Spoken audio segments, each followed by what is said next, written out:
Olá, seja você aluno, aluna ou profissional, seja muito bem-vindo ao canal do Jari. Na aula de hoje, vamos aplicar as ações de apoio advindas das terças de cobertura sobre a nossa treliça, sobre a nossa tesoura de cobertura. E assim, encontrar os esforços solicitantes normais, aplicados em cada banzo, em cada montante, em cada elemento de diagonal, e analisar onde ficam os esforços maiores das diagonais, dos banzos e por quê.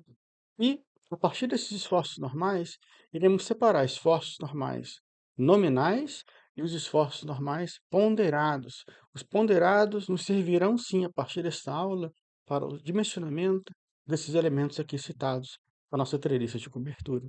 E, por fim, iremos calcular a flecha e averiguar se a treliça está boa, está com uma flecha adequada, conforme os limites preconizados pela norma. Assim, vamos dar início à nossa aula de hoje.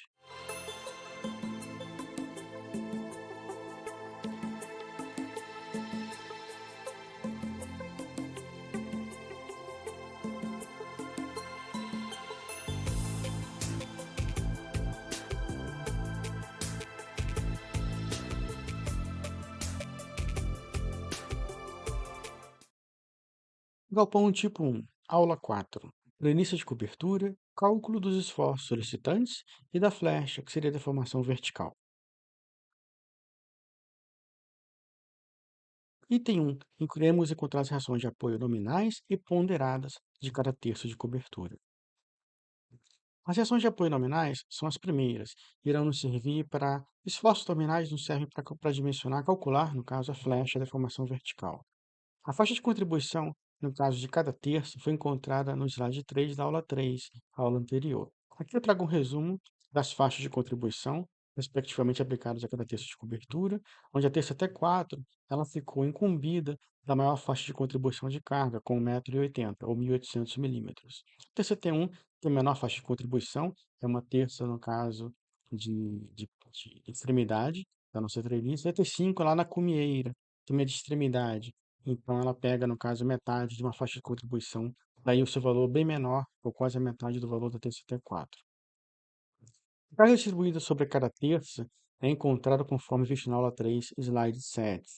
Então, no slide 7, a gente encontrou as cargas distribuídas. Ao multiplicar pela faixa de contribuição de cada terça, encontramos as cargas distribuídas. Note que esses valores de Q, eles não são seguidos da letrinha minúscula D minúsculo. D minúsculo significa design, no caso, projeto, cálculo. Então, o D minúsculo você usa quando a carga é ponderada. A carga aqui, no caso, é distribuída, no caso, nominal. Então, ela segue a letrinha Q minúsculo, sem a letrinha D acompanhando ela. Então, carga nominal, você simplesmente indica a letrinha de carga, no caso, carga distribuída, sempre letrinha minúscula. Aqui um Q minúsculo, carga distribuída. Q maiúsculo, carga concentrada. Se tiver a letrinha D, ela vai ser uma carga ponderada. Você está informando o colega que vai verificar sua bola de cálculo, que é uma carga ponderada. Nesse caso, carga nominal, segue tudo certinho.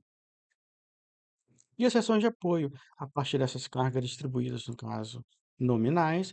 Por exemplo, para a terça T4, temos uma faixa de contribuição de 1,80 m. A terça tem 5 metros de vão, como biapoiada. Então, você tem uma carga distribuída aplicada sobre a terça T4, ao multiplicar pela faixa de contribuição dela de 1,80 m, encontrou 1,65 kN por metro. Ao multiplicar por 5 e dividir por 2, você encontra reações de apoio de 4,3 kN, normalmente aplicados por uma carga, uma viga, um elemento, no caso linear, biapoiado, como é o caso da terça.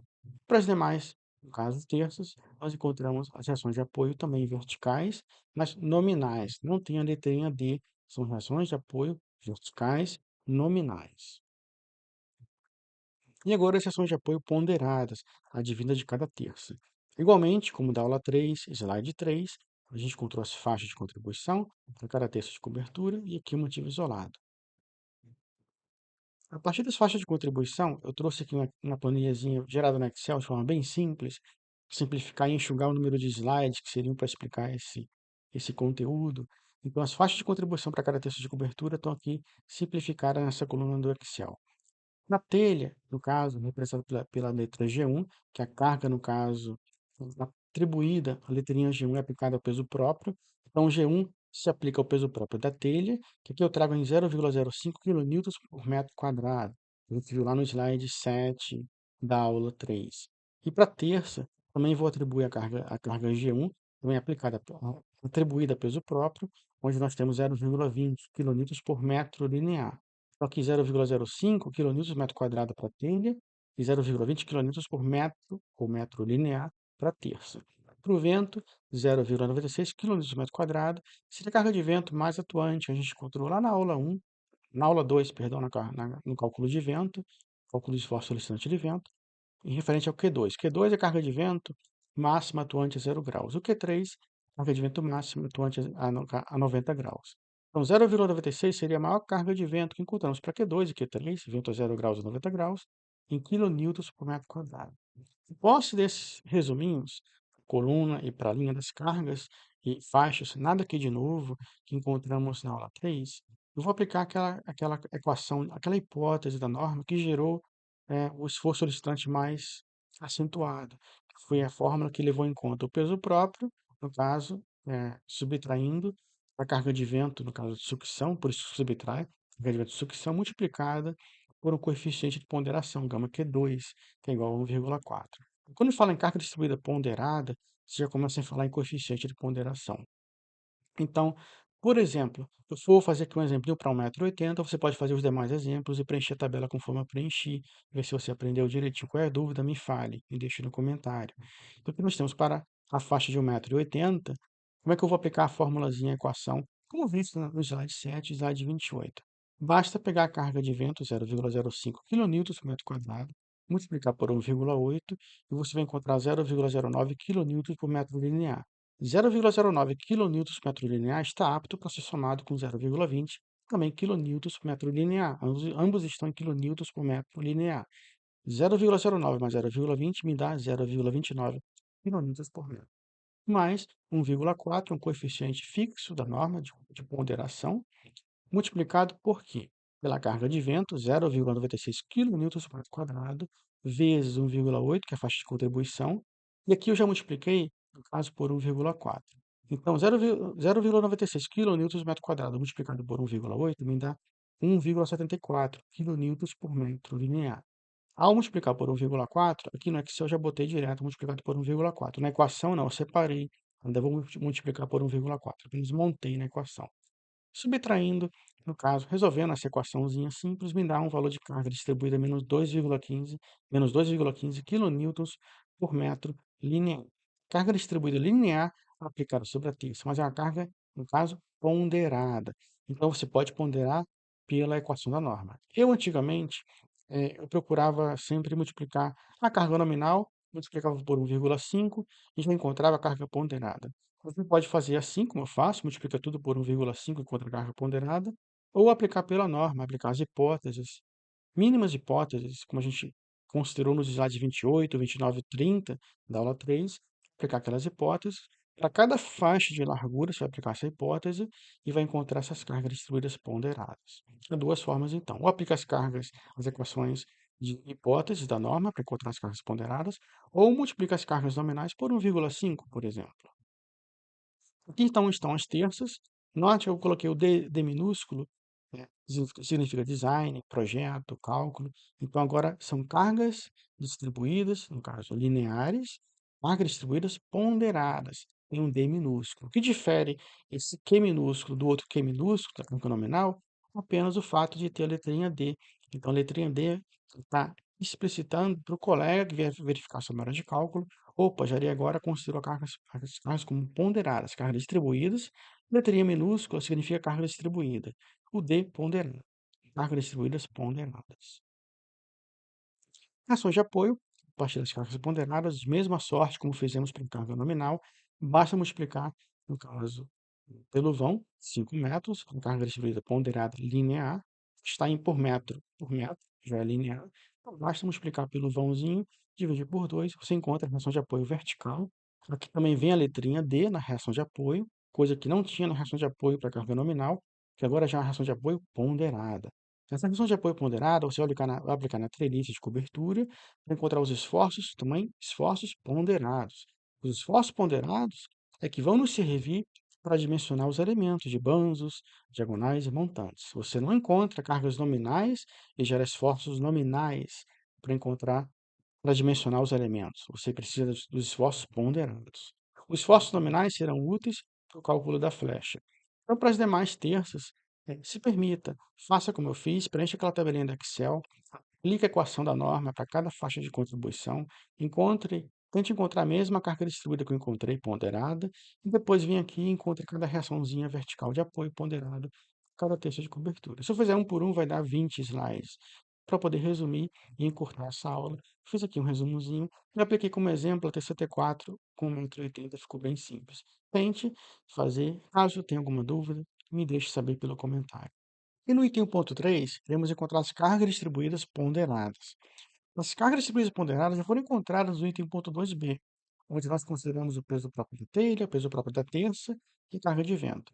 Aqui é a mesma situação, não modifiquei nada, exceto terça, onde irei negligenciar, irei ignorar a carga de peso próprio advindo da terça como contribuinte para essa equação. Então, na equação, a parcela de G1, para essa hipótese no item 1.3a, será feito do seguinte modo. O G1 ele será correspondente apenas à parcela de telha. Seria 0,05 km por metro quadrado, multiplicado por 1,8, que me dá 0,09 kN por metro. E não irei mais somar a 0,20 kN por metro linear, como fizemos no item 1.2b. E o vento permanece a mesma coisa, não alterei o vento. Vou apenas subtrair a parcela do G1, ao considerar só a telha, e não mais a telha, mas a terça. Estou desconsiderando terça, nesse caso. Não seria nem negligenciar. Negligenciar é um termo forte aplicado a outras situações. Seria desconsiderar a parcela de terça e considerar só a parcela de telha e subtrair diretamente do vento. Como a gente fez para a carga nominal? Para a carga nominal, eu procuro subtrair a parcela de telha diretamente da carga de vento. Eu não considero peso próprio de terça. Você pode considerar peso próprio de terça para carga nominal, não tem problema. Para terço de cobertura, não tem problema. Para carga ponderada, você pode manter como a gente fez no item 2b. Eu estou refazendo só essa hipótese para poder eu confrontar um resultado mais justo entre a carga ponderada, onde eu tenho só parcela de telha e de vento, e dividir pelas cargas nominais, onde eu tenho só parcela de telha e de vento. E extrair que coeficiente será esse que a norma está me dando, está tentando me passar. Que coeficiente eu obtenho ao dividir, perdão, ao dividir parcela de carga ponderada, considerando só telha e vento, da carga nominal obtida anteriormente, considerando também só vento e telha. Que coeficiente será esse? Então, nós temos aqui, por enquanto, as cargas ponderadas, no caso, cargas distribuídas, no caso, ponderadas, aplicadas sobre a terça, elas aumentaram um pouquinho, em detrimento ao item 2b, porque a gente está desconsiderando a parcela de terça, que iria ajudar a subtrair um pouquinho a carga de vento. Então, a telha ela está contribuindo sozinha como peso próprio, G1, e sendo subtraída diretamente da carga de vento. Então, temos aqui a carga distribuída ponderada, no caso, carga distribuída, no caso, linear ponderada, e será confrontada com a carga, no caso, distribuída linear nominal, que a gente viu anteriormente no início dessa aula. Então, ao comparar, ao confrontar as cargas distribuídas ponderadas, que foram essas aqui com a letrinha D, considerando só telha e vento, com as cargas nominais, considerando somente só telha e vento, ao confrontar essas duas, iremos ter seguintes não fator de segurança, seguintes coeficientes de ponderação de carga. Então, como eu falei para você, quando eu encontro a carga nominal, antigamente, até hoje, por simplicidade, eu costumo fazer assim. Eu pego a carga nominal, já por experiência, e multiplico por 1,5. Se você fizer pela norma, no caso, considerando as hipóteses, aquelas equações de hipóteses, e dividir pelas cargas nominais, você vai encontrar algo em torno de 1,4, 1,43. Se entre 1,4 e 1,5, não estaria muito longe. Por simplicidade, a carga nominal, que eu calculei, como a gente fez na aula anterior, encontro as reações e multiplico as reações diretamente por 1,5 e aplico sobre a minha treliça de cobertura. Mas eu recomendo, siga a norma direitinho, aplique as hipóteses e aplique as reações de apoio geradas por essas hipóteses na sua treliça. E conforme você vai ganhando experiência, Multiplique por 1,5 se você quiser e vai comparando se os valores estão sempre sempre dando dentro daquele intervalo entre 1,4 e 1,5. Nessa situação específica da nossa tendência de cobertura, nos deu um coeficiente de ponderação muito bom, em torno de 1,4. O que também serve para poder você fazer ao dividir, você ter uma referência. Opa, os cálculos são direitinho. Se faz tudo 1,1, 1,2, alguma coisa está errada nessas equações. Então não é tão difícil você errar a multiplicação por uma faixa de contribuição errada, uma faixa de largura errada, de carga, ou esquecer um coeficiente de ponderação, ou esquecer a telha, não é difícil. Então, no final, recomendo divida a carga ponderada pela carga nominal e veja que coeficiente está dando. O ideal é dar entre 1,3 e 1,5. E se está dando 1,4, é excelente. Item 2. Diagrama de corpo livre, treliça de cobertura, cargas nominais. Antes de mostrar, no caso, as reações de apoio, nosso diagrama de corpo livre, vamos ver aqui, por exemplo, as regrinhas básicas de treliça, em que o nosso mercado está muito defasado e tem visto muitos problemas atrelados à falta desse conhecimento básico de treliça em muitas obras por aí, trazidas por alunos profissionais. Então, aqui eu vou trazer um compêndio, um resumozinho das regrinhas básicas que não vão te deixar passar aperto na sua vida prática profissional. Então, o diagrama de corpo livre, eu vou mostrar mais adiante, e nada mais é do que a composição da, do desenho, no caso geométrico, do elemento estrutural, objeto de estudo, que seria a treliça, seguido de dimensões e das cargas aplicadas. Esse é o diagrama de corpo livre, uma simplificação, no caso de análise estrutural do seu elemento, objeto de estudo, estruturalmente falando. As regras básicas de treliça são as seguintes. Se você seguir essas regrinhas, você não vai ter dor de cabeça, eu te garanto. Então, regrinhas básicas vindas lá da mecânica vetorial, dos livros do Beer Johnson e etc. Aplicar cargas concentradas nos nós da treliça. Aplique carga no nó da treliça se você quiser garantir que vai ter só esforços, no caso, normais, tração e compressão. Esforços axiais ou esforços normais só. Não vai ter momento fletor. Aplique sempre as cargas concentradas nos nós, ou coisinha bem próxima do nó, coisa de 3, 4, 5 centímetros, ou coisa que o vale, mas aplique no nó. Garantir áreas poligonais triangulares entre os nós. Você pode fazer uma treliça com uma área poligonal, ela vai continuar estável, mas tem que verificar e etc. Se você fizer uma treliça com áreas, no caso, areazinhas triangulares entre os nós, sempre áreas triangulares, garantindo áreas triangulares entre os nós, entre as rótulas, você vai garantir uma treliça estável. Para você que está começando, trabalhe desse modo, áreas triangulares entre as rótulas, você vai garantir uma treliça estável. E definir o grau de estaticidade da treliça através da equação. Não me recordo o autor dessa equação. Tem os métodos de Cremona, de Ritter, para dimensionar calcular os esforços na treliça, mas eu não me recordo. Eu tentei procurar em meus alfarrábios, posso procurar de novo. Vou ficar te devendo o nome do criador dessa equação. A equação básica de treliça, onde você tem que o número de reações, o número de restrições, no caso nos apoios, seria somada ao número de barras da treliça e igualado, para ver se iguala ou não, seria igualado, no caso, ao número de nós da treliça. Então, o R, o B e o N estão aqui exemplificados. No nosso exemplinho de nossa treliça, fiz aqui um cálculo bem simples, aplicando a mesma equação, R mais B igual a 2 vezes N, equação básica de treliça, seria número de restrições 4, que eu tenho dois apoios de segundo gênero. Eu estou restringindo na vertical e na horizontal. Tenho duas incógnitas aqui, uma reação vertical e uma reação horizontal. Para esse apoio de segundo gênero, mais uma reação vertical e uma reação horizontal desse outro apoio de segundo gênero. Serão duas reações de apoio mais duas, me dá quatro reações de apoio. São quatro incógnitas, chamar assim. O R seria o número de incógnitas a serem resolvidas com relação aos apoios. O B minúsculo seria o número de barras. Basta contar o número de barras, quantas diagonais, montantes, banzos inferiores, celas de banzos superiores e inferiores, nós temos aqui na nossa treliça. Encontrei 33. N seria o número de nós, ou rótulos. Basta somar o número de nós, ou rótulos. Importante, você está utilizando o F2, como utiliza, o F2 criado pelo Luiz Fernando Marta, da PUC do Rio de Janeiro. Não se esqueça de colocar a rótula, o símbolozinho de rótula, ou nó, na sua treliça quando for dimensionar pelo F-Tool. Importante isso para gerar esforços, no caso, apenas esforços normais nas barras e não antidetores.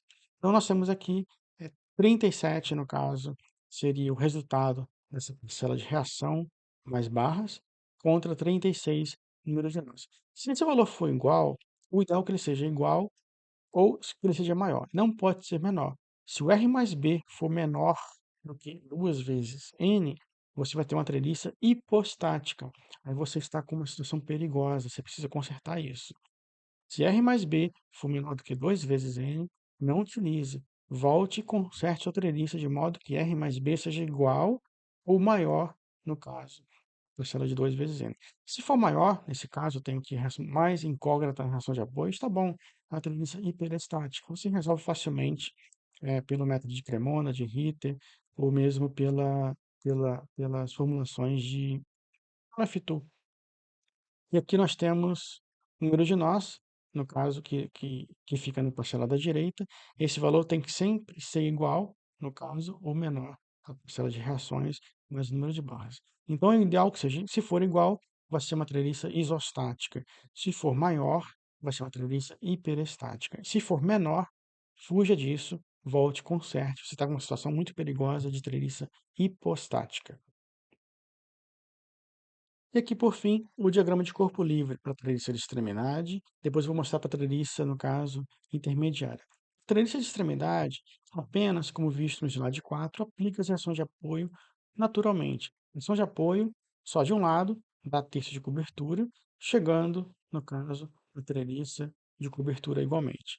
Então, não multiplica por 2. Obtenha a reação de apoio da treliça, da terça de cobertura biapoiada, aplique a sua reação de apoio como terça biapoiada, sem multiplicar por 2. Apenas na cumieira eu multiplico por 2, pois eu tenho aqui situação de duas terças chegando na cumieira, como eu mostrei lá na aula 1. Sempre utilize duas terças chegando na cumieira. Então, aqui eu multiplico por 2, simplesmente pelo fato de ter duas terças chegando na cumieira. Só por esse fator. Deixei aqui a notinha bem forte para você estar como checklist e não engolir mosca na cumieira. E para toda essa intermediária, por estar dentro do nosso galpão, ser intermediária, não mais de extremidade ou periferia, para toda lista de intermediários, você vai ter que multiplicar por 2, porque nós temos uma terça, no caso, biapoiada chegando de um lado, e outra terça biapoiada chegando do outro. Então, você multiplica por 2 as reações de apoio, no caso, advindas de cada duas terças. O cumieira, você multiplica por 2, para a terça de um lado e multiplica por 2 para a terça do outro lado. No final, você multiplica por 4.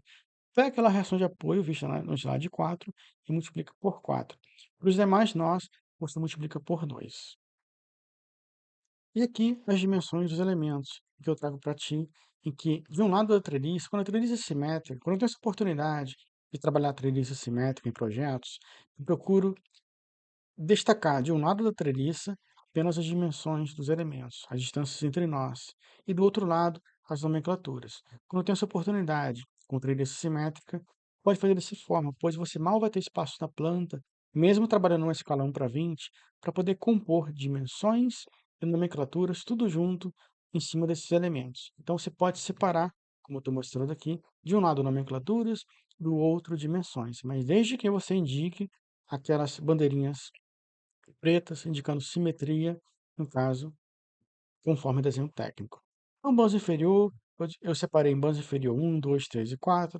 Aqui trago as dimensões de cada banzo inferior, 800 milímetros, 1600, 1800, 1800. Vai ser muito importante esse slide para quando a gente vier dimensionar os elementos de bandos, diagonais e montantes, para você saber de onde vêm essas dimensões.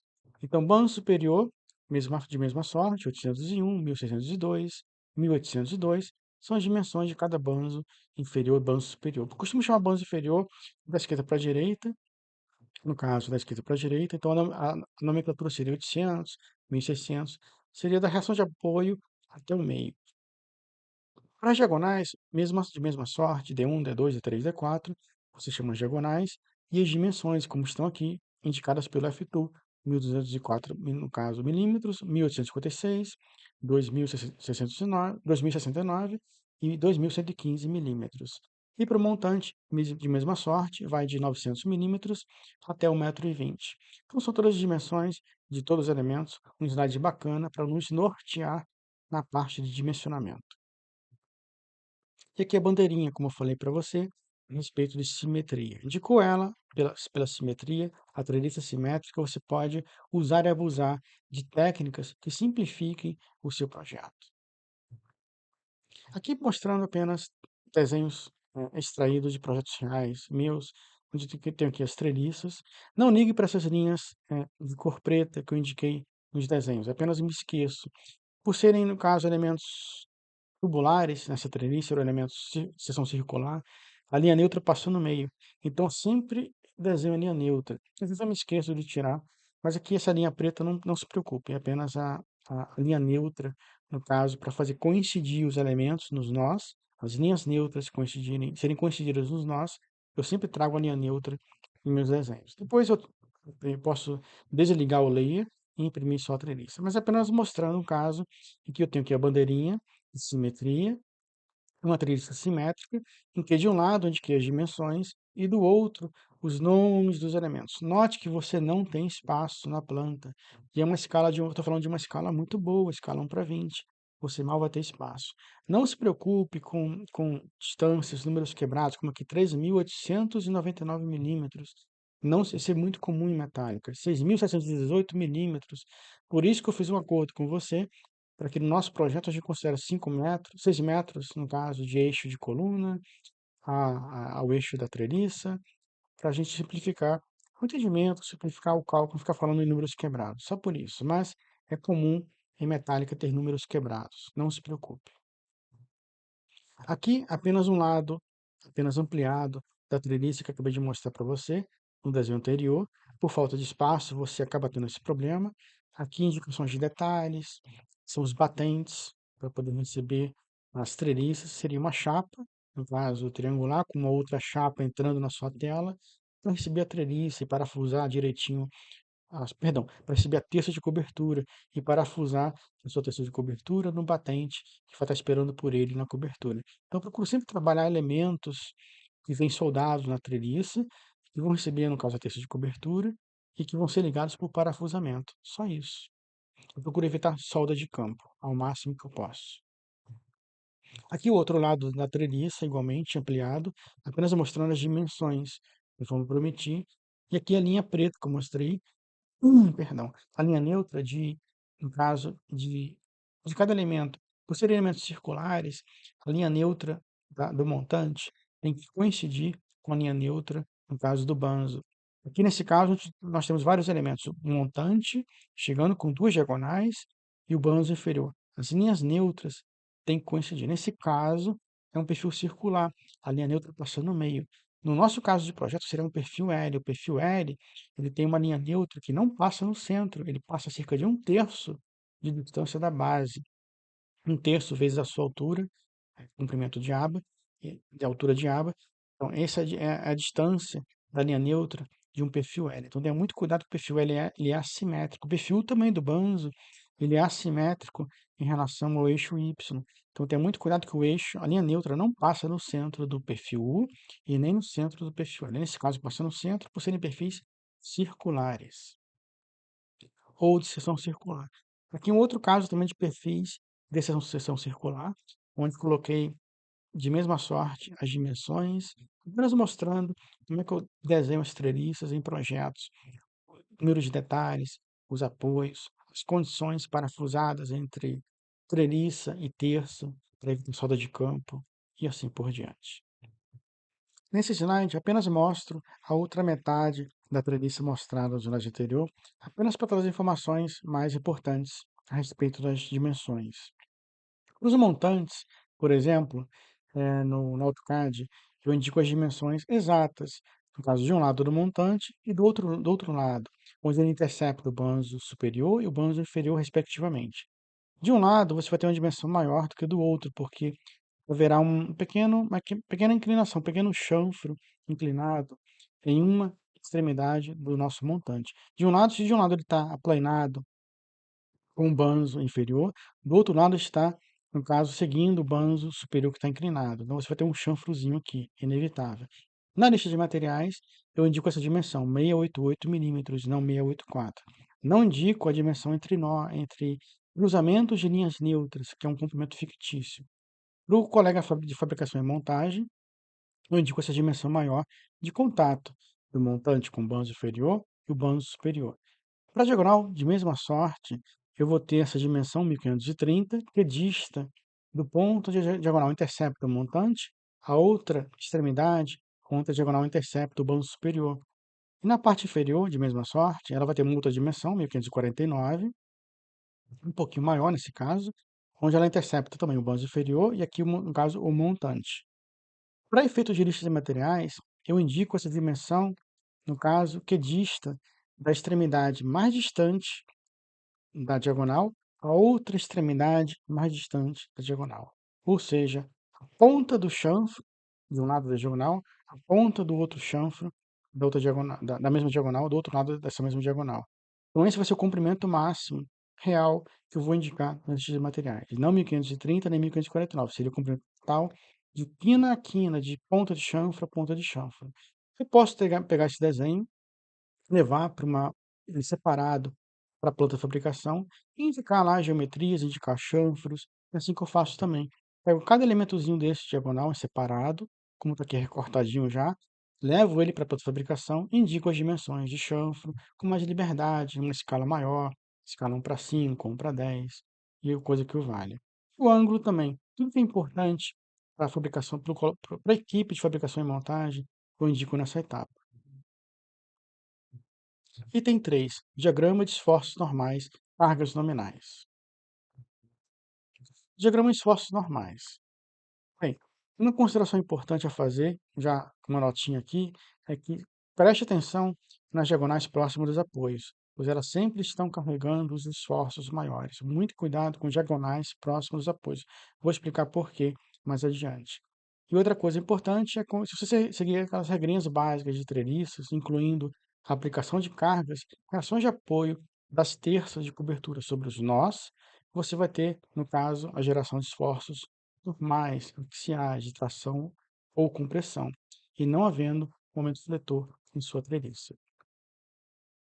Aqui é um diagramazinho, diagrama gerado no F2, onde eu trago lá em escala reduzida, porque você pode variar a escala de representação do gráfico, apenas mostrando esforços, no caso, normais ou axiais aplicados em nossa treliça, de tração ou compressão. Então, esforços normais ou axiais aplicados nos eixos, no caso, dos elementos, você vai ter aqui as magnitudes. Os sinais aqui estão invertidos porque eu estou aplicando as cargas de cima para baixo, para facilitar a visualização aqui na apresentação. Mas a carga de vento é de baixo para cima. Aí inverteria todos esses sinaizinhos aqui. Por enquanto, está negativo compressão e positivo tração. Mas esforços, no caso, é,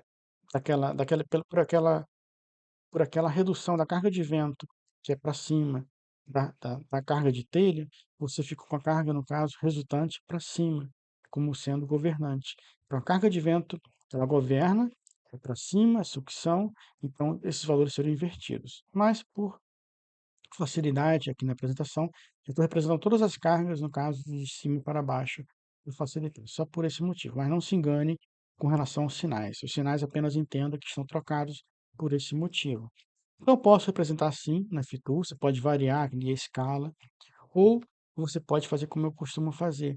Eu trago o diagrama ele comprimido, zerado, chamar assim esse termo, e indico apenas os numerozinhos em cada um. Fica mais fácil de visualizar. Então, são os esforços, no caso, normais, aplicados em cada barrinha, de diagonal, de banzo, de montante, em quilonewtons, a partir das reações de apoio que nós encontramos nos textos de cobertura e aplicamos sobre os nossos nós. Não observe apenas que os esforços máximos para banzo sempre acontecem, no caso, no meio do vão, e próximos aqueles banzo, para a parcela de banzo, elementos de banzo mais próximos da cumieira, você vai ter a parcela de esforço normal maior.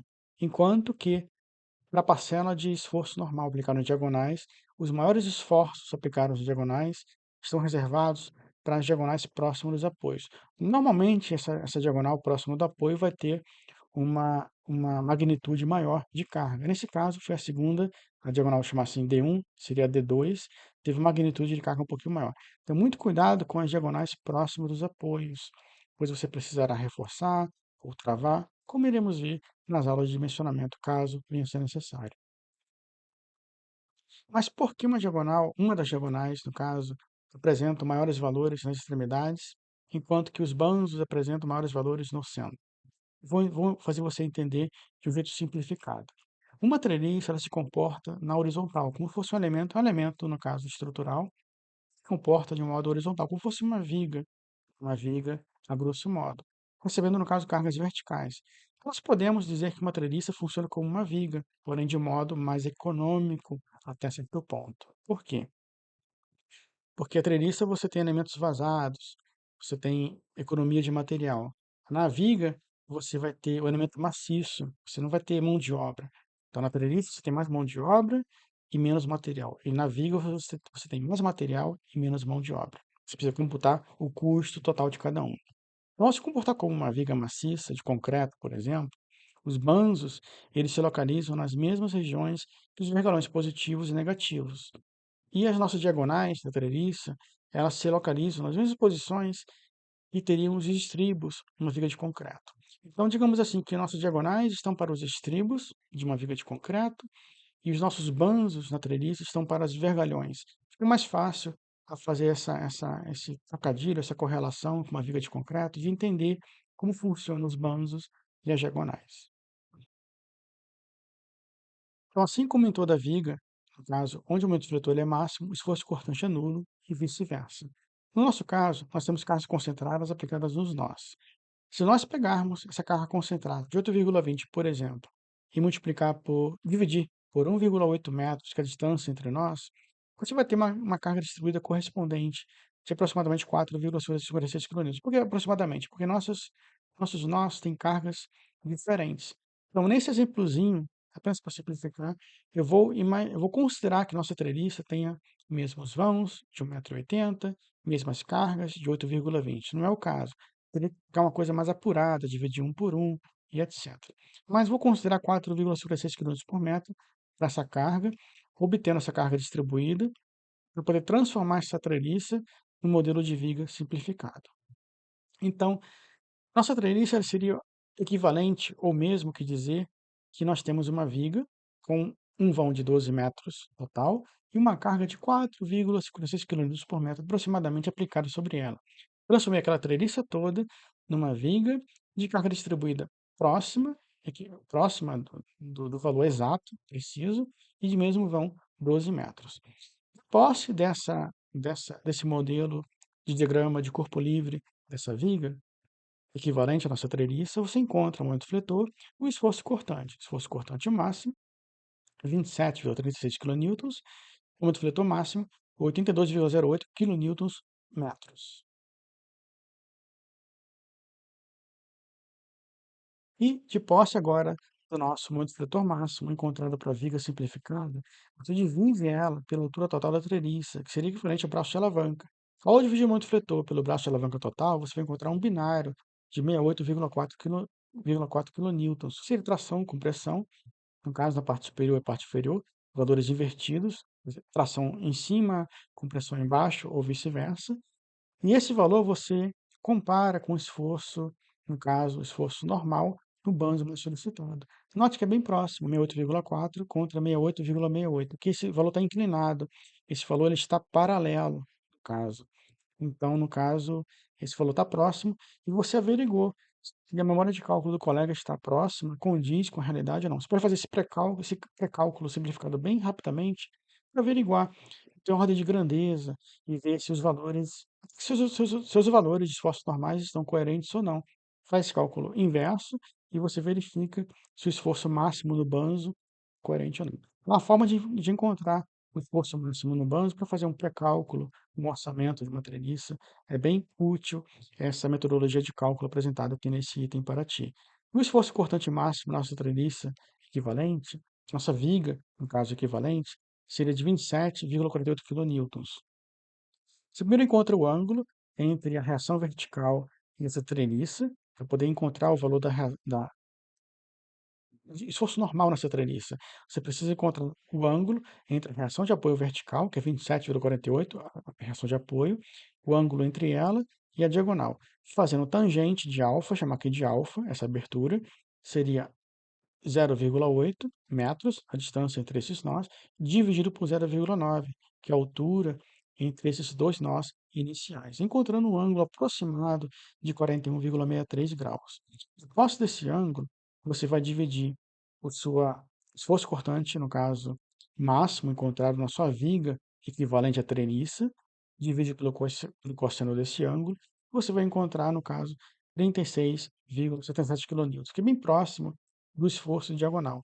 Então, esse cálculo simplificado que eu mostrei para você, ele serve tanto para você verificar se o seu esforço normal está coerente, ou também para verificar a memória de cálculo de outro colega, ou mesmo para fazer um orçamento rápido, um pré-cálculo, sem necessariamente gerar o diagrama, no caso de esforço normal. Então, resumindo, esse cálculo ele é muito útil no dia a dia, para você não ter que gerar o diagrama de esforços normais, pode fazer um pré-cálculo desse e chegar em valores muito próximos da realidade, margens de erros muito pequenas. Então, qual é o perfil mais econômico, apenas voltando àquele assunto, materialista ou perfil maciço? Qual seria o mais econômico? Como eu falei, os perfis maciços, eles têm mais massa, né, eles têm mais massa, naturalmente, mas ele vem pronto. A treliça, ela tem menos massa, mas ela exige mais mão de obra. Então, você precisa, no caso, comparar, no caso, o custo total nesse caso. Eu botei explicações de outro modo, escritas, e estou falando de outro modo, para poder agregar mais valor nesse slide. Então, você sempre precisa computar o preço global. Então, a treliça, você vai computar o preço da mão de obra para poder cortar, soldar aqueles números de ligações entre montantes, diagonais e banzos, mais a massa, que é bem ínfima, bem inferior, se comparado com a massa de um perfil W. Então, uma treliça sempre vai ser mais leve em termos de massa, comparado com o perfil W para vencer o mesmo vão e a mesma carga. Mas o perfil W, ele sempre vai ter mão de obra mais barata, porque ele já vem pronto. Você vai ter pouquíssimas furações nas extremidades, um chanfrozinho e só. Então, em termos de mão de obra, você ganha com o perfil W. Em termos de peso, de massa de material, você ganha com a treliça. No final, você tem que computar o preço global e ver no mercado atual qual é o elemento mais caro ou mais barato para uma determinada situação.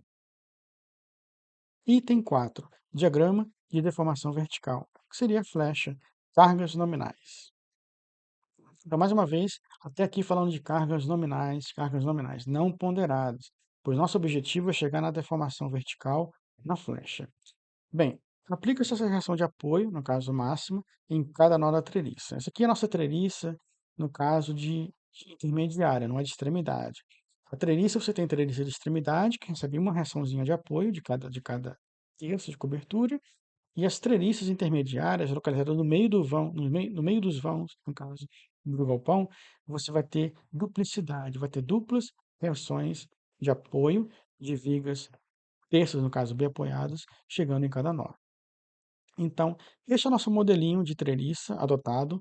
É um modelo bem industrial, nada arquitetonicamente lindo, nada arquitetonicamente plástico, bonito, mas industrialmente falando, é muito prático, é muito utilizado na indústria no dia a dia. Não vai fazer um shopping com essa treliça, naturalmente, mas uma indústria, um galpão, você pode fazer tranquilamente. É um modelo bem usual. Por isso eu comecei o nosso galpão aqui na nossa playlist com esse modelo inicial, constituído do perfil U, no caso para banzos, e perfis L para diagonais e montantes, que é o modelo mais básico e mais industrial no nosso mercado. A vista frontal, vista em perspectiva, apenas para elucidar, como a nossa treliça ela vai ser moldada. Então, perfil U, dois perfis L. Escolhendo o perfil U laminado. É tentativa e erro. Questão de tentativa e erro, você definir o tipo de perfil adequado para poder vencer um vão, atender a flecha. Primeiro, tentativa e erro, com base na sua experiência como projetista, calculista, que você vai adquirindo ao longo do tempo, paulatinamente. Vamos adotar um perfil 150 milímetros de altura, 152. Por que 152, esses números quebrados? Porque eles vêm do padrão americano. Seria no caso 6 polegadas vezes 25,4 milímetros. Então procure se acostumar com esses valores básicos de polegadas e milímetros. 3 polegadas em torno de 75 milímetros, 4 polegadas em torno de 100 milímetros, 6 polegadas, 150 milímetros. Não precisa decorar esse número já quebradinho, já multiplicado por 25,4. Mas procure já ir pegando 3 polegadas equivale a 76, 4 polegadas 100 milímetros, 6 polegadas 150.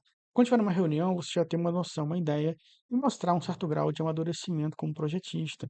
É assim que você vai se formando como projetista paulatinamente. Altura total do perfil, vamos adotar esse perfil 152 por 12,20. Todo perfil laminado você indica a altura total pela massa em quilos por metro. Perfil laminado, chapa grossa, sempre altura total pela massa em quilos por metro. Perfil de chapa fina indica todas as dimensões, altura, largura e espessura. Laminado não, altura pela massa em quilos por metro.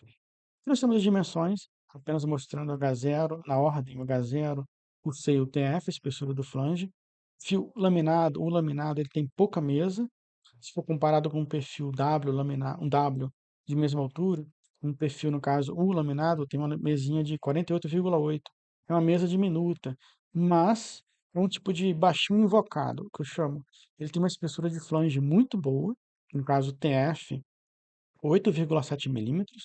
A gente encontrar um perfil, no caso, W, de mesma altura mesmo, que tenha 12,7 milímetros, 8,7 milímetros. Então, uma espessura de flange muito boa.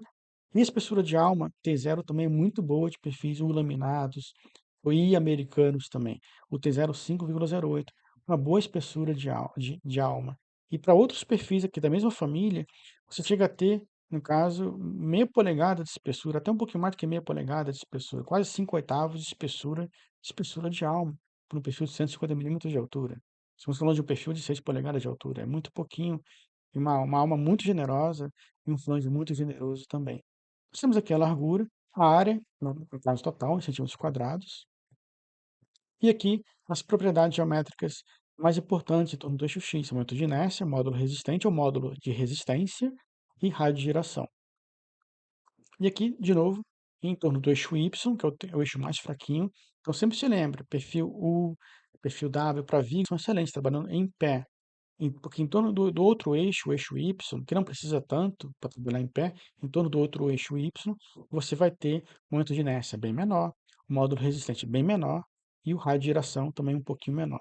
Então, você vai ter propriedades melhores em torno do eixo X para vigas e propriedades menores em torno do eixo Y, que não são necessárias, não são tão necessárias assim para vigas e terças. Então, para vigas, perfil sempre em pé, natural, trabalhar dessa forma. Aqui eu utilizo o perfil, no caso, deitado para terços de fechamento, banzo superior e banzo inferior de treliças. E utilizo o perfil U em pé, perfil laminado, para terços de coberturas e vigas. A viga, ela precisa de altura, terça, vencer o vão. Para, no caso, banzos, se trabalhando ele deitado, eu vou mostrar por que ele é melhor. Para texto de cobertura, texto de fechamento. Texto de fechamento, ele é deitado, porque ele vai receber carga de vento, no caso, horizontal. Então, sempre se lembre, para texto de fechamento, como eu já mostrei em uma foto, se não falha a memória, e para banzos superiores e inferiores de treliças, sempre trabalhe ele deitado. Vou mostrar por que de ser assim para tesouras e treliças. Vamos analisar a situação do perfil U em pé. O perfil U em pé, ele tem o eixo Y na direção vertical, o eixo X na direção horizontal. O centro de gravidade, ele passa mais próximo da alma do perfil. Então, o eixo Y, ele é assimétrico. Em torno do eixo Y, você tem uma condição assimétrica para o perfil U. Em torno do eixo X, ele é simétrico. A altura, ele é simétrico dos flanges iguais. Em torno do eixo Y, não. Você tem a alma de um lado e não tem a alma do outro. Então, o centro de gravidade ele passa mais próximo da região de alma. O centro desses elementos fica do lado de fora do perfil U. E essas são as letrinhas que aparecem nas nomenclaturas, no caso, trazidas pelos fabricantes, manuais de fabricantes. Nós temos aqui o XCC, seria o centro desses elementos, seria a distância entre o centro desses elementos. A face externa do perfil, chamaria aqui de XCC. O XCG seria a distância entre o centro de gravidade e a face externa do perfil. E o x0, quando vocês virem esse nome x0 na tabela de fabricante, o x0 se refere à somatória do xCC mais o xCG. O H0 é a distância, no caso, a altura entre, no caso, a altura é a parte reta da alma. seria a alma descontada do rádio de concordância, que é a letrinha R, e a espessura do flange. O D minúsculo, altura total. Fins laminados, eu procuro chamar D minúsculo, altura total. BF seria a largura do flange. O momento fletor em torno do eixo X, então ele exige que em torno do eixo X tenha maior momento de inércia, maior módulo resistente. Então, por isso que o perfil U trabalha em pé, porque nós temos o momento fletor, no caso, em torno do eixo X, e ele é maior do que em torno do eixo Y, para vigas e terças.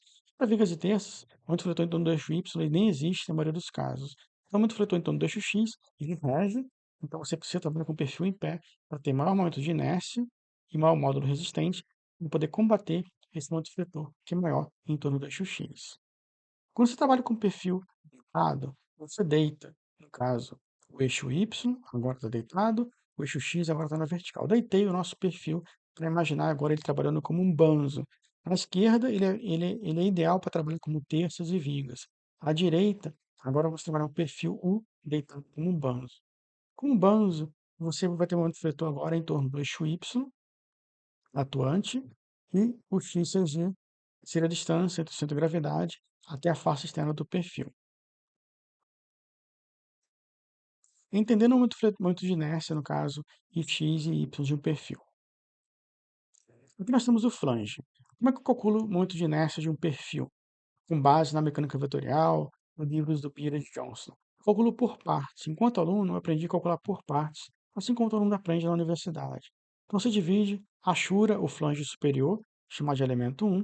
O elemento 1 ele vai ter um momento de inércia equivalente a BH3 sobre 12, mais a d ao quadrado. Seria a área da seção transversal desse elemento 1, que eu separei, do flange superior, vezes d ao quadrado.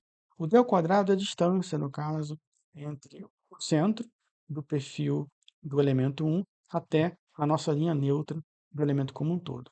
Nós temos aqui o B e o H, desse flange aqui ampliado, seria o B a largura, H a altura, que seria a espessura do perfil, espessura do flange. E a distância da linha neutra, no caso do perfil U até a linha neutra do flange, você vai ter a distância chamada de D. Então, quanto maior essa distância entre o flange e a linha neutra, maior será o momento de inércia, porque essa porção ela vem ao quadrado. Então, mesmo que você tenha uma área menor, uma área pouquinho, como um flange, mas por ter uma distância boa dele até a linha neutra, essa porção ela vem ao quadrado. Então, você vai ter um bom momento de inércia. Então, para aumentar o momento de inércia, você procura trabalhar com perfis maiores. Então, quanto maior o perfil, maior a distância entre o flange até a linha neutra. Por isso, que perfis maiores têm maior momento de inércia e maior módulo resistente. O outro flange, no caso inferior, seria de mesma sorte, calcula com a mesma equaçãozinha, BH3 sobre 12 mais AD ao quadrado. Só está no lado oposto, mas utiliza a mesma nomenclatura, mesma disposição dos elementos. O elemento da alma, ele está na vertical, vamos trabalhar de forma diferente. É a mesma equação, BH3 sobre 12 mais AD ao quadrado. Só que se invertem o B e o H, eles se invertem aqui, você vai ter, no caso, e o D. O D, principalmente, ele vai ser nulo. Por quê? Você vai ter o B vai ser, no caso, a espessura do perfil. Se o B aqui era a largura do flange e o H era a espessura do perfil, no caso da alma, você vai ter o B como sendo a espessura da alma e o H, no caso ao cubo, vai ser a altura da alma. Então, no caso da alma, ela tira mais proveito do H, que é a altura dela na vertical, esse BH3 sobre 12. Mas, em contrapartida, o D dela é nulo, que a distância, no caso do centro de gravidade da alma, no caso da linha neutra da alma do elemento 2, até a linha neutra do perfil U como um todo, é zero. Elas se coincidem. Então, o D, essa parcela AD ao quadrado, ela inexiste em elementos de alma. Então, por isso que ela fica restrita apenas ao BH3 sobre 12. E aqui o módulo resistente ou módulo de resistência, que seria o W. A gente aprende lá na mecânica vetorial e na resistência dos materiais, em que o WX, no caso de um perfil U, ele é simétrico em relação ao eixo X. Então, o WX na parte comprimida ele é igual ao WX na parte tracionada. Então, do eixo X, o W é o mesmo, o módulo resistente é o mesmo para o perfil U laminado, porque ele é simétrico em torno do eixo X. Então, o módulo resistente ele nada mais é do que o momento de inércia dividido pelo YCG. a distância do centro de gravidade. Então, o momento de inércia é igual a 546, ele está aqui na tabelinha, centímetros a quarta, do perfil 152 por 12,2, e o YCG nada mais é do que a altura dividido por 2, 152,4 dividido por 2, vai me dar o YCG, porque o perfil ele é simétrico em torno do eixo X, por isso que eu divido por 2.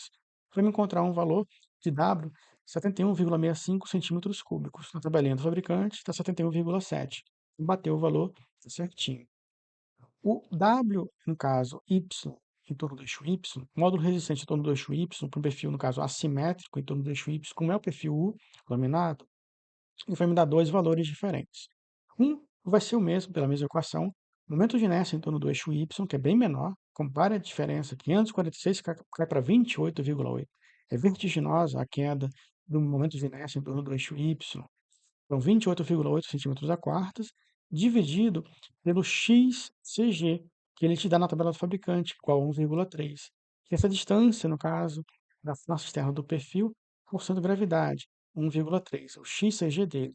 Se a largura do perfil, no caso é de 48,8 milímetros, o XCG é de 13 milímetros. Ele está bem mais próximo da alma, como eu falei, do que da outra região que não tem alma. E o Y, o W, também em torno do eixo Y, no caso, chamar aqui comprimido e tracionado. Uma hora vai ser comprimido, uma hora tracionado, outra hora eles invertem. Se calcula em torno do eixo Y o outro W também. Seria o momento de inércia dividido por 4,88, seria a largura do perfil, menos 1,3. Ou seja, seria a distância do centro de gravidade até a outra face externa do perfil, chamar assim. Então seria 48,8 milímetros menos 13 milímetros, que é o XCG. Então você vai encontrar aqui o XCG, a parte fracionada, chamar assim, diferente do outro da parte comprimida. Então, em torno do eixo Y, você tem dois módulos resistentes quando o perfil ele é assimétrico. Aí você calcula os dois e obtém o menor valor. O menor valor, 8,05. O valor do fabricante está 8,06. Estão entendendo por quê? Para perfil assimétrico, ele poderia colocar aqui o W, Y, e mostrar os dois valores. Mas não tem necessidade. A gente trabalha sempre com o menor valor, a pior situação. O menor módulo resistente é de 8,06. Então, do eixo X, perfis simétricos, calcule o módulo resistente apenas uma vez. Então, aqui nós temos os valores, apenas frisando, a gente obteve da tabela, de X, WX, Y e WY. Radiação. Também na ciências e materiais, a gente aprende radiação igual a raiz quadrada do momento de inércia dividido pela área. Então, você, ao dividir, no caso, o momento de inércia pela área do perfil, seria 546 centímetros a quartas, dividir pela área do perfil, a área bruta do perfil, que é igual a 15,5, você extrair a raiz quadrada dessa razão, você vai obter o raio de giração Ix, no caso em torno do eixo X, igual a 5,94, aqui o valor 5,94 centímetros para o nosso Ix. O Y, de mesma sorte, só muda que o momento de inércia em torno do eixo Y. A área é a mesma.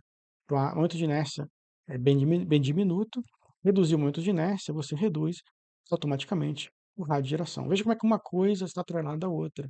Então, quando você encontra um momento de inércia maior, você vai ter um raio de giração maior. Quando você encontra um momento de inércia menor, vai ter um raio de giração menor.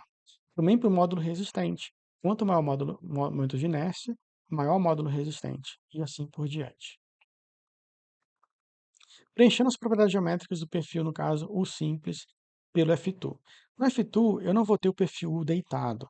Eu vou ter, considerar ele como uma forma geométrica amorfa, uma forma geométrica genérica, não amorfa, seria genérica, forma genérica do nosso perfil U deitado, chamar assim. Porque eu não tenho um perfil U deitado no F2. Então, eu crio lá uma situação genérica do nosso perfil geométrica genérica e atribuo, no caso, a área total, a área é a mesma, não tem como modificar. O momento de inércia, atenção, eu não considero aqui o momento de inércia em torno do eixo X, não. Quando ele está deitado, eu considero o momento de inércia em torno do eixo Y. Muito cuidado aqui. Na hora de computar o valor do momento de inércia para um perfil U deitado para a treliça, no F2, eu considero o momento de inércia em torno do eixo Y, que é o menor valor do momento de inércia. O D, que é a altura, muito cuidado também aqui. Não vai ser a altura do perfil 152, ele está deitado. Vai ser a largura, 48,8 milímetros. E aqui o centroide, no caso da largura, ele não é um perfil simétrico em torno do eixo Y. Então, o centroide, como eu já falei isso algumas vezes aqui nessa aula de hoje, ele equivale ao XCG, seria 1,3 centímetros ou 13 milímetros. Então, muito cuidado com o momento de inércia, a altura do perfil está deitado e o centroide. Então, primeiro escolho um perfil genérico no F2, para a área digito, no caso, 15,5, reforçando, o momento de inércia em torno do eixo Y de 28,8 centímetros a quartas, digito o valor da largura do perfil para a sua altura, fica deitado, então a largura vai ser igual à altura, 48,8, e o XCG, 1,3 centímetros, a tabela do fabricante. Escolhendo agora o perfil L laminado. Aquelas são as propriedades para poder lançar no F2 para calcular a flecha da nossa treliça. O perfil L laminado, vamos adotar um perfil pequenininho de 1 1/4 por 1 1/4. Também se habitue com 1 polegada e meia. Não precisa decorar 1 polegada e 1/4, 1 polegada e meia, 1 polegada, 2 polegadas.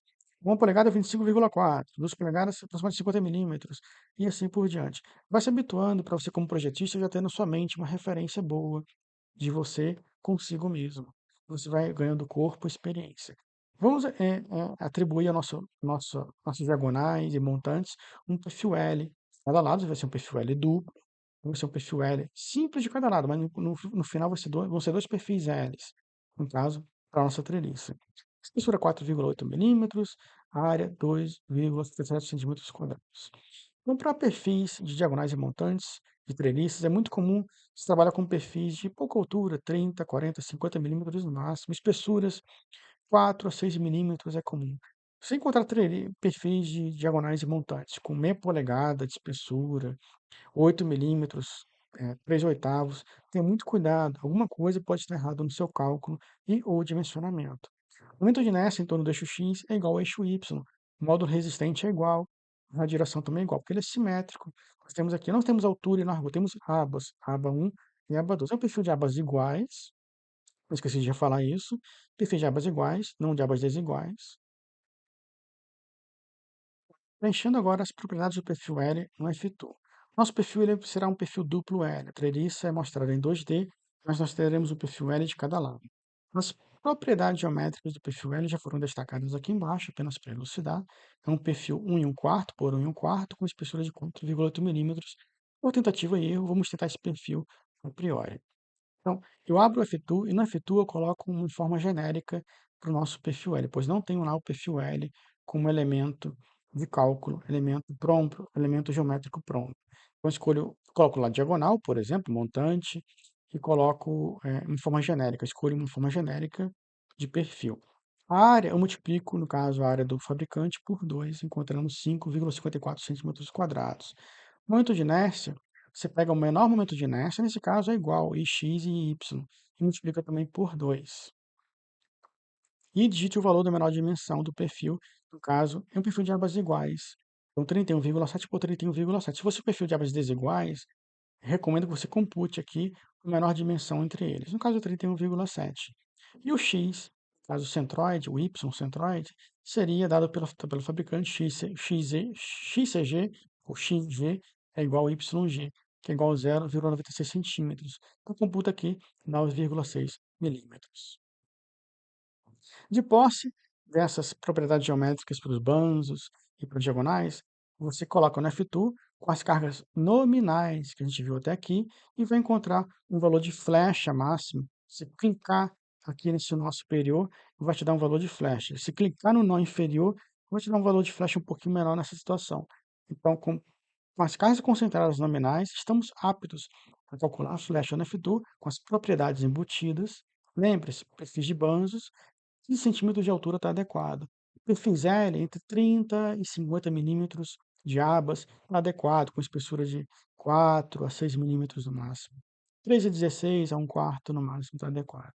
Então, nosso perfil U e nossos perfis L e montantes foram atribuídos propriedades geométricas no F2. A partir desses, calculamos a nossa flechinha de 7,31, no caso, milímetros. Cuidado com isso aqui, quando tem aqui algum número 1 ou 2, significa vezes 10 elevado a 1, 10 elevado a 2. Muito cuidado com essa parcela que é zero, então fica purinho, em 7,31 milímetros, a nossa flecha de deformação vertical máxima aplicada à nossa treliça. ao atribuir essas propriedades geométricas de perfis selecionados para U e perfil L.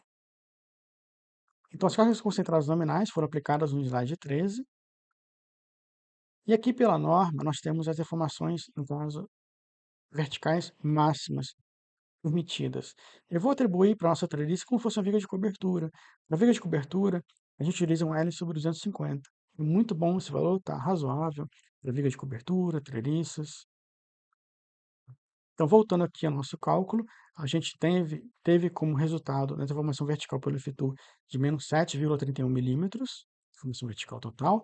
A deformação vertical limite é o vão dividido por 250, L sobre 250, seria 12 metros sobre 250, me dando 48 milímetros. E ao, no caso, confrontar um valor com outro, vemos que nossa deformação vertical solicitante, ela é menor do que a deformação vertical limite, especificada pela norma, recomendada pela norma. Então, a deformação vertical, ela atende. O nosso perfil, ele passa a deformação vertical, que é um ótimo sinal. Pois, como eu falei na aula de terças, quando em metálicas um perfil ele passa na deformação vertical com uma boa folga, ele tem grande chance de passar no dimensionamento. Item 5. Diagrama de corpo livre da treliça de cobertura. Cargas ponderadas. Essas aqui vimos cargas nominais. Agora eu vou mostrar as cargas ponderadas, que vai ser muito útil para utilizá-las no dimensionamento a partir da aula seguinte. Então, para cargas, no caso, para dimensionamento de perfis, de elementos, vamos utilizar as cargas ponderadas. Até aqui, cargas nominais nos serviram muito bem para calcular a deformação vertical da nossa treliça. Agora, precisamos destacar as cargas ponderadas. Eu aplico as reações de apoio, no caso de terças biapoiadas, terças de cobertura biapoiadas, como ponderadas, como visto no slide 7 desta aula. Basta multiplicar por 2 todas as reações de apoio obtidas para terça biapoiada, como biapoiada, e aplicar em cada nó da treliça. Só isso, não dá mais do que isso. Atenção para o nó da cumieira, onde se multiplica por 4, porque nós temos 2 terças de cobertura chegando no nó da cumieira. O restante, basta multiplicar por 2 as reações encontradas, no caso, no slide 7. Diagrama de esforços normais, cargas ponderadas. E diagrama de esforços normais ponderados. Basta aplicar as reações de apoio ponderadas de nossos textos de cobertura e encontrar os esforços máximos, no caso de cada banzo, inferior, nesse caso, dentre todos os banzos superiores e inferiores, o maior esforço é de 86,72 kN, e seu comprimento é de 1.802 milímetros. Para a diagonal, 44,21 kN, e maior magnitude de carga encontrada para a diagonal. Lembre-se que aqui nós temos duas diagonais, nós teremos que dividir por 2. Lembre disso nas aulas subsequentes. E o comprimento dessa diagonal é de 1.856 milímetros. E o montante, nesse caso, o maior montante de maior carga foi esse primeiro, com 34,08 kN, com um comprimento de 900 milímetros. Receba minha gratidão por me prestigiar mais esta aula, uma aula comprida, mas necessária. Eu tenho que trazer aqui todo o subsídio, esse básico, para a gente poder dar início ao dimensionamento. É importante ter essa aula. É difícil montar essa aula, não é fácil, pois a partir daqui vão ser dimensionamentos separados, isolados. Mas te agradeço muito por me prestigiar aqui no canal e me acompanhar em mais esta aula. E deixo aqui para a sua degustação os meus livros de estruturas metálicas e de pavimentos industriais de concreto, onde trago toda a minha vida prática profissional em ambos os livros, de modo passo a passo, voltado principalmente para o aluno, iniciante, começando a carreira, o modo passo a passo. Mas não se engane, a profundidade de assunto que eu trago nos livros servem para tanto para iniciantes como para profissionais já gabaritados no mercado. Então, ótimos livros que eu trago para vocês. Toda a minha experiência prática, de estrutura metálica e pavimento de concreto, tecnologia do concreto, estão nesses livros para o seu uso exclusivo, o seu dia a dia como profissional. Muito obrigado.